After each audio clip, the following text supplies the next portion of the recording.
as I say almost just to say as I say almost just to say one year you have a dream about now you're almost one about me and then if you be any say yes no one can done it one more hospital yes aka one more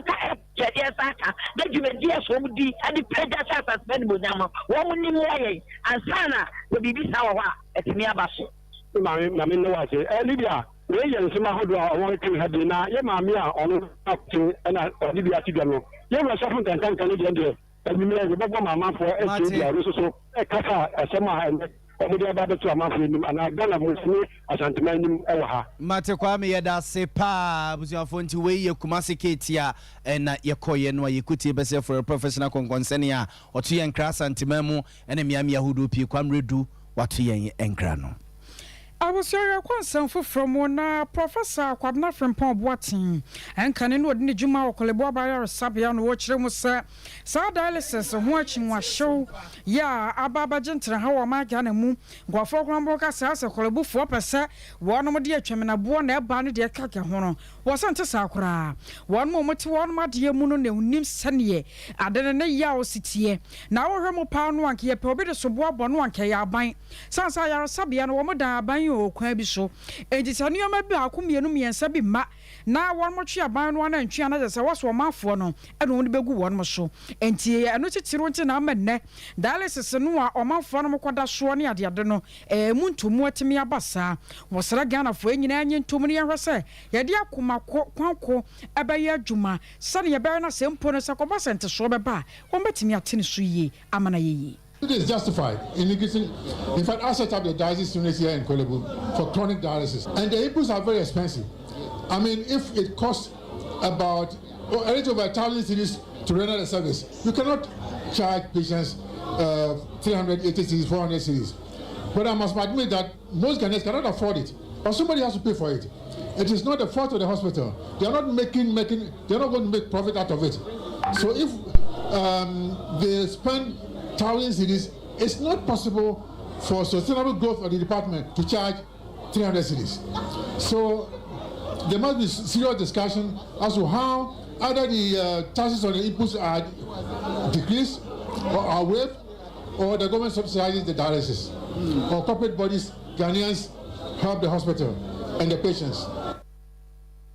Your way, Professor Quabna from Pom Boatin on Kane. Now, what did you more Coleboa by our Sabian yet? So, what your chum was, and your Sabian from Swanim Mabai. I'm saying for informal comrade Sebege Fie, and DBP Bontea, na and command no one in the Munina, Nipebi or Mobopo, say IGP Dr. George Kufudam Parenie, Papa Wanim Penny that John Dramani Mamma ne Konakrana, Wayen DC Nimapa, Wanim Penny that John Dramani Mamma Kranakusia baby, Ama Wabona no Bass and a bosse, or Bebwoman Penny that John Dramani Mamma Manewini 2024 elections and a Yakwa Kotono, Naman Penny that John Dramani Mamma Suswatch and bosses or Buanadia, and then your Bob Manat Edina IGP wabra wampam no ene ensem one na woni ne mudie ene ye cha ketia hungi bebrebe and am so mrasbe dwane ye se hasam ne sansa no hye na no den na for my Ghana bambo ene asomdwe hu ntine be ya yenkote ba asom ko no mo nkotena se nkofiti mo de yenkopa nipa kro no a na omudi nkomo woni ni mo ene abotai ntia no modi ebobo sansam no so no eja yenkwankopa chiri kwan na enumu a ene beto dwase ewura bugiri na bo a wo ye kane tetere ne de ban pipi amanyuko no se ene office a one kind of sanko money in our course so and on so actually be the go for so or 2 be the money man pedia kufado 2 be the money IGP sebo what down nego abonti o say prior amount for no wachi no no na busia for committee na adwuma no mo ye no e money musam yewura bugiri na bo ma frɛ no any aposi from pedin for no ho bom no wo ma afro mo ma IGP so no wo ma afrɛ no ne din komo na e ka asa na so musia odem na ne ombe ka ne dem aka ne kokoam so no busia for omukɔ ka no ho no ne ene entete HSS sanko na shasia ene dua ekra na IGP akwakohia mrasebejafo no mpanimfo a yeti wo no so mo ntena semfefi asem ne mo ewo mrasebejafiem na IGP ko ne mranimfo baako eyo pani Kofi Bentel ne yonko brebo paso so ne IGP na one ye di nkomo echechire mu en IGP ko a okwakohia committee no ne ode kwakoto mo nim ene na dance ekra no. Indeed, our client, the IGP, is interested in assisting the committee to achieve what the speaker set it up to achieve. Unfortunately, it looks like the committee is going a bit away from what it was set up to do. And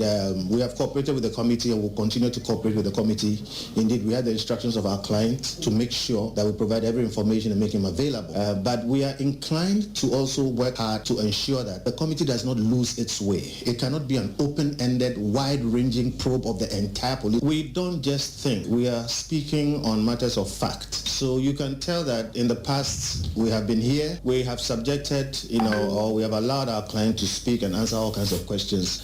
It is clear, it's a matter of fact that as we speak, all manner of invitations are being made to all manner of persons to speak on all manner of issues. It cannot be that that was what was intended. So again, we are here to assist the committee to achieve the aims for which it was set up. To that extent, we have to limit it to the remit of what the speaker asked it to do. So it's not a combat, it's not, adversarial, it's not a matter of we coming to resist anything, but the fact is that there is a goal to all of this. It is a worry. Look, let me make it clear. There is a high cost for the whole country to pull the head of the Internal Security Service, the head of administration of the 50,000 strong Ghana police force, and let him be here answering questions on behalf of his subordinates. So the questions that are being asked him, what essentially is going on is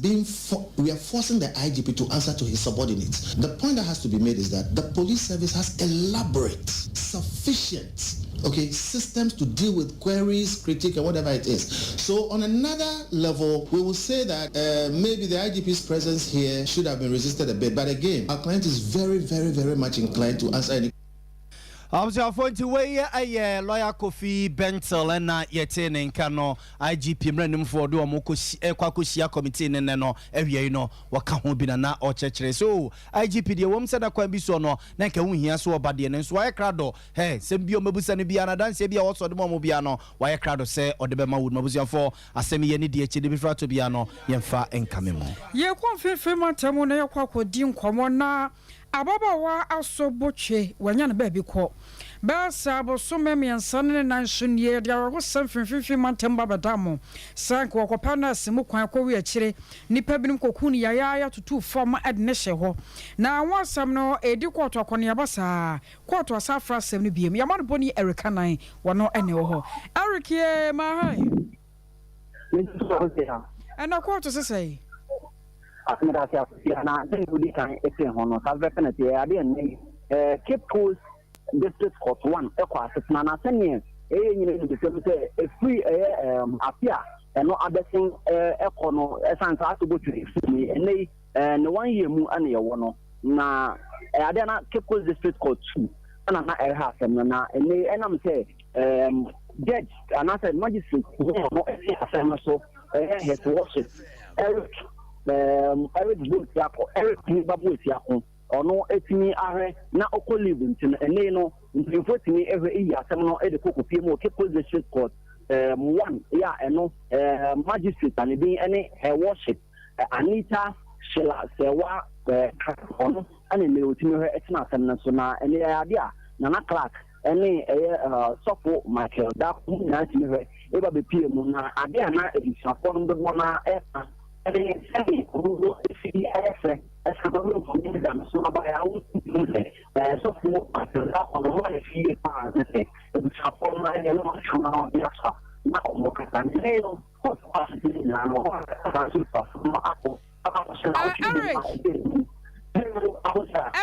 what are my Jana Krama woman no much 6 auntie? Yesterday, I called Benkum Sonama. Why? Yo, I was able to say and Sabasan so can Ericana wa Homano so nani Erikinya my dear. Express group I was your comfort your mouth. Yes, sir, Quabrochera what to quani be. Son of your mouth on what council but to me a cabudo says you will me. Miss Marco be paying I Express group.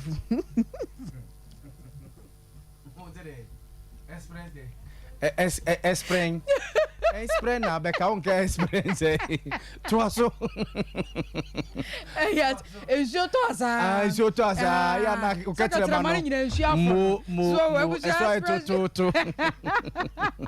ayam ko Canada wate USA and UK de kaka wada ba mo frɛ Kumase asafole baron about that has been cancer kaneshi mo frɛ was 0249 000448 0249 000448. Now 21st clinic in the Siatica expect ye comfort your mount. Yes, I wanna quaja yarishe. What was sentient no chua about number of one minute to show what Nasia Bushia. I was sorry, I said the idea be as a sasha or 9 1 to me, Sharojo by beer and ye. 21st clinic in Kwa, one air last stop, one more to me a bow pa, la bonescana, what draw your big chow be, and sunny dear a drag and won't per up a dear. Commercial show of 6 junction, your bear alpha radio, or boys and so cancel quarters, got junction 1 man your war, and cried over market, Sunyan and Kwanza Tachiman 0540 311 0540 311 311. Ye general sort on Krato Yaba, Yabasani Eric Edinkomo. Sesia Ghana hade open internet papa eye smooth eye fast bemo ye dia we bia with speed dia eye Cloud Ghana internet and fa ho ne ba bia wo hye say a new site and a rural area Cloud Ghana chow internet ni tuma say demo ani entertain ko na ne speed ne so de wo hu ne saso da say dwumem efie ana ba bia wo hia internet bia de and no ane Cloud Ghana internet sa santamemu hanko na wo dia wuni how kra Cloud Ghana na Ghana ha or providing internet connectivity and twitching muntwitwensi a dem say smooth dia wodi bia a content term so the mouth say Wi-Fi and now hotspot deployment CCTV camera installation IPVT installation net surveillance digital security locks and a web hosting there Cloud Ghana internet service in Kwana and Hamo and phone ne ba bia wo Cloud Ghana e twa tuma say wo demo any speed ne there as soon as so bimba Ghana hada simple Unya how bia you provided 24-hour support demau ye mrantie no wo frɛ ya ne adru hoda dada or how bia sane atie bia ya son no the amount what to me akoso the internet na digumedie bia wudi bia ope ye cha kwan ya top high opposite Love FM ye ne kwama rural bank na wo dan bakum frɛ Mr Internet was 0202 699 110 and now 0244 601933 ubetumi so send a mail was support@cloudghana.com. Cloud Ghana Internet. The future can't wait.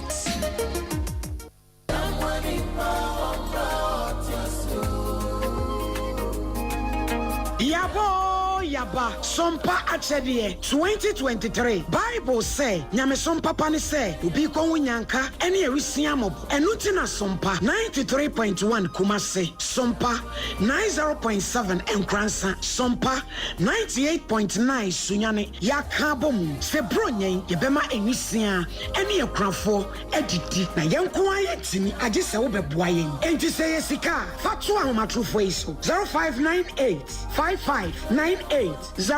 meeting biem 0598 559802 edin was yetara 1 media na November bosome no ne de edikan na ye chro ekrafo ni din enti se wo nkransa na wo Ukraine kotro udin e wo Sompa enkransa GCB edan mu ho a wo sunyane so a kotro udin e wo Sompa sunyane night market ho a na Kumasi de ekrafo nyina ba be tro wo no din e wo so am ye ni Rome hotel de anu hye e ye busumi du ba kono ne de edikan na dwumadie no ankasa de bronya bosome ne de to so aduonu ba ko ne beboja trada na de amode tom ye no ye de ama ekrafo yi wo de bibi wo 1 million What about Taco? na de abomo no so eni anwa ne saji si no so nyame nhira mo pa mo ya ade pa na yesika na yentuma so a wobetimi de aba afenso se niema bi ense ye ti se mo eni anwa so a yebeji mo amu ye bi afie twemu no emu adanse de mo amu nim Sompa Achedie 2023 ebusuafo yamfa ye ho hyem na propose prempa oboadu ponko mu ye nyankopon obeyiye wiye Sompa Achedie 2023 ekunafo eni enyanka ne so wo mu bedidi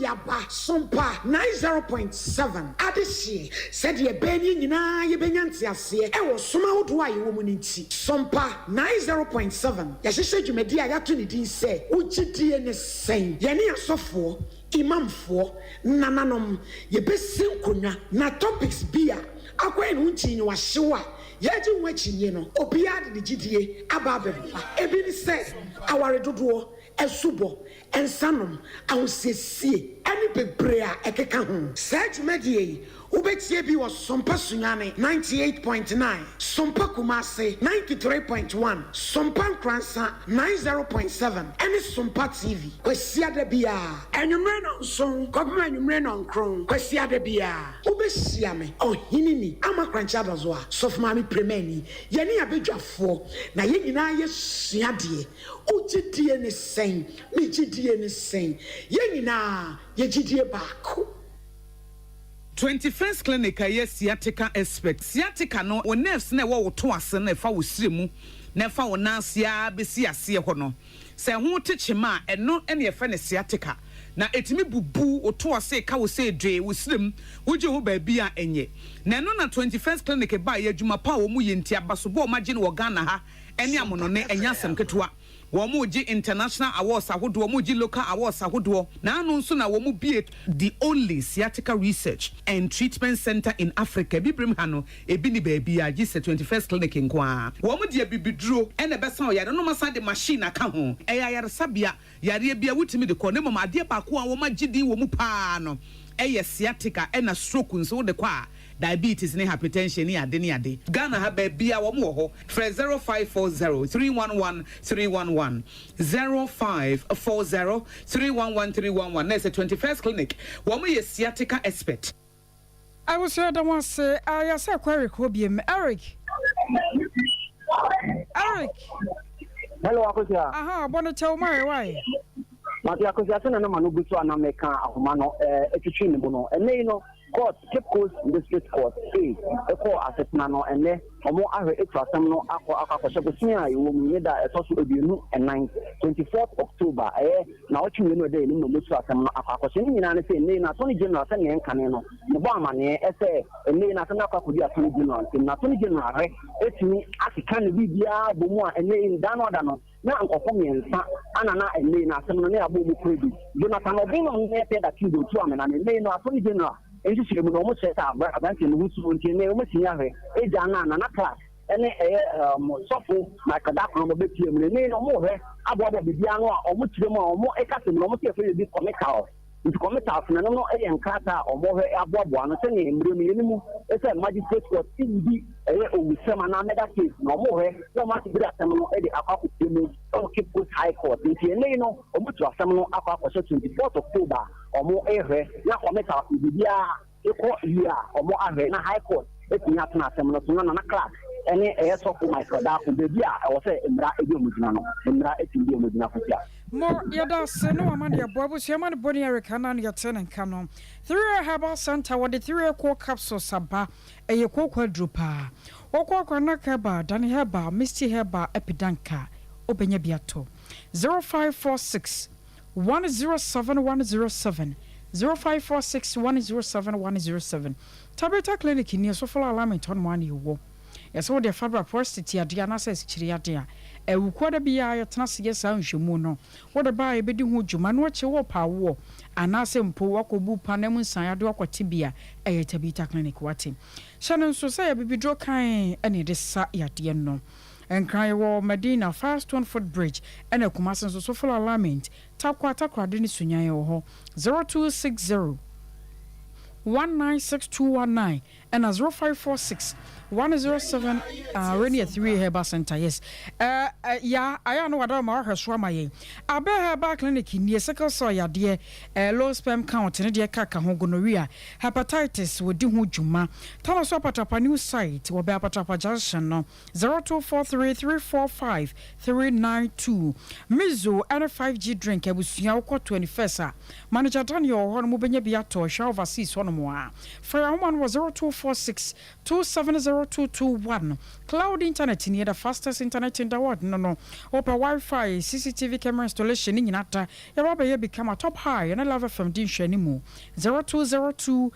699-110 0202-699-110. So what's about clinic see and control stroke ya dear. I was your water no tell free horn wate. Liver na fibroid and our power. And I said problem what you need to mean pejanimu kidney. Adia busia said to what's a casamano what a pa. Koso was now one more show or Shim School Junction. And as a barcasi 0243-282-629 0243-282-629. Sompa sika promotion nunye. Ebusha kamehoni amoy. Star 256 star 3 hash star 256 star 3 hash. Enwa no ho asamano no. De baba no sa sompa kumase sompa nkranza anasa sompa sunyane na opa wo de twisi owi ade aka nyina se misi atoato so no iya no wodem obetumi de 20,000 obetumi de 2,000 obetumi de 1,000 sika biya busia wasa betumi aka wo ya lucky nko ade a obenya ne bocho ama ho ato sha no so se National Lottery Authority one match atum enti de nyina na mra kwa so pa se ehye na mo ya sha no so se emra kuma bi ne hye kuma bi eneda ho Abzanfo yento akase no so mamoni enfom nko attorney general atena ye na abalo ya paniyera Godfred yebo adame no de krata ababonten se na no mobeka hye so a kane soafo a na ohwe obade ene pawode adom yeso ne yensase ene ho nsensem kire former minister of environment science technology ene innovation ho nsensem Professor Kwabena Frimpong Boateng de nsem betu jafa gadamse ko a mampani na nado danko akufo de bedi ade no a usa ye kote committee ekeka ministers boom eti asogafo ne aposifo ne national security for ehwe so se mpo na kunya wote so se mampani na ganafo bagidi afri ne nsemu a gadamse yenso yensas yemfudi a yesa ne bebrebe no abzafo ganafo mfoma de obebo eye yensu ene yensase eho ban na sa adwuma no a mampani ne nado danko akufo de mufadodo no a wode se Professor Kwabena Frimpong Boateng ensa no na chese wiase no na adwuma na kwakwa ebibibi interministerial committee na adwuma no wo mon krato mo de koma mampani atena ye ene nyina so a na bia wo ne betata ho ama empo atene general mpanifo atima gina so ene ne pabi no makwakwa gina court amo makwakwa de dem no na adanse ene nseda ni wo no papa na ne nyina akwakwa ye yatesem a eye committee no ede beto eye abanlo ya panine mampani na nado danko akufo do wani menam so mampani atena ye de krata aba bonte be ne se yera Professor Frimpong Boateng nsem no obeka ye no nsu ewo mu esua papa isusu betutu bi ede mampani na nado danko akufo ne abamu mpanifo pi no a ebe wi ase akra no obobo di binom se empo ko mampani na nado danko akufo ne fie na busua fie a ewo epoema ntemache kwa na fichire pe gada efie okra no galamse kra no mu dibi ho no mo ma obeka ya mampani abusuafo bufui pa ama mo sesa nsɛmtwefo ekofie ho no mo etwe camera etwa fie no ho siai ebusa Professor Frimpong Boateng se na dance ya owo se mampani akufo ado na busua fie ne fie a ewo ni krom ye di galamse wo ho no mo no ewo hini na atane January krata ababonti ababe ne se sansam bebrebe we nu a yewra Professor Frimpong Boateng beka ye no wo mo bono bono a esre no kra ma ne ko CID ho eko special prosecutor no mane ade ho no mo se mpo o wadanse bia won fama wonum na omo ntimi nyina so ama sam penimfo na obobo mu den so bi te se eko awusi a na obo ne din sei no omo timi ede na kwa kogina court memra ne de opani jono furiata bi so a na obo ne din no omo timi de na kwa kogina court memra ne de settlement a obobo mu din sa no na komo timi nya bibi de akwa kobo mu wo court na so atene general ban lawyer penny kire se besi na wo ka sei owura ne nya na dwene se wode adanse bia eba ne ombeka bia no wonya na dwene se otienti sabre de ne ombeka ne se Professor Kwabena Frimpong Boateng nsem na wo ke kanede wono a enendim ne enti a wo ke kasansem no a besi na wonya na dwene se wode adanse bi ebeboa amase mpoko adu bi wo ho no a wo mo ede abo wo mo a obobo wo mo edin no abusia jina weso den sem no nyina esi kokwa Veronica Jando akosua somwani news team no yada mo nyina mo asien sem for Panyoro Asante Eboa Benedict akosua ajewa akode Boateng enemedi mene nana ya abo amalibi aboga odofo mema wakwa ba eba